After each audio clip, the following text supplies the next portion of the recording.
Pops of color are popping up all over the place right now in our area. And while some of these will last all summer, there is one pretty specific site that you'll need to act fast to see.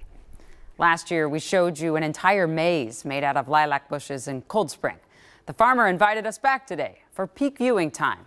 And Kaya went out there, and she shows us this year in that beautiful maze, there's also something new.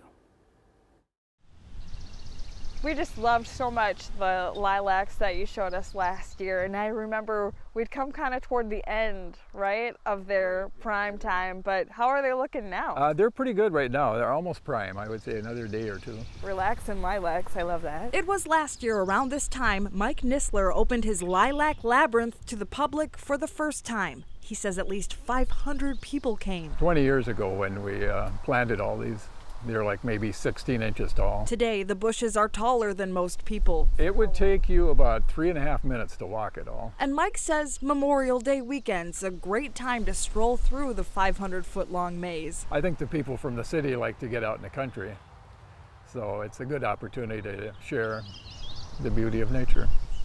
Not only for nature, Dedicate it to one of the soldiers. but a person.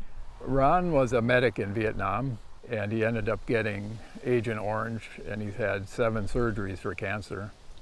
And now he has a feeding tube, and he's not able to speak. Everybody knew that Ron had their back. If they got injured or needed help, Ron would be there. Also a veteran, So I was in the Army Reserves. Mike dedicates this year's labyrinth to Ron Nisler. He's a relative. He's, I believe, a second cousin.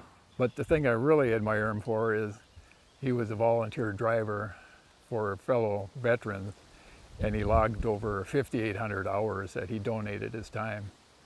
A very special person. I realize Memorial Day is for the people that pass fighting wars, but I think we should be thinking about our veterans more than just on Veterans Day. Mike doesn't charge anything for this. Donations are accepted, and Mike says they all go to Ron. Back to you. Incredible story, Kaya. Thanks. Mike also said that Ron's wife is also living with dementia, and on top of that, she has breast cancer and is in the hospital. So if you make it to the farm in time to see the lilacs, there is a guest book if you would like to wish Ron's family well.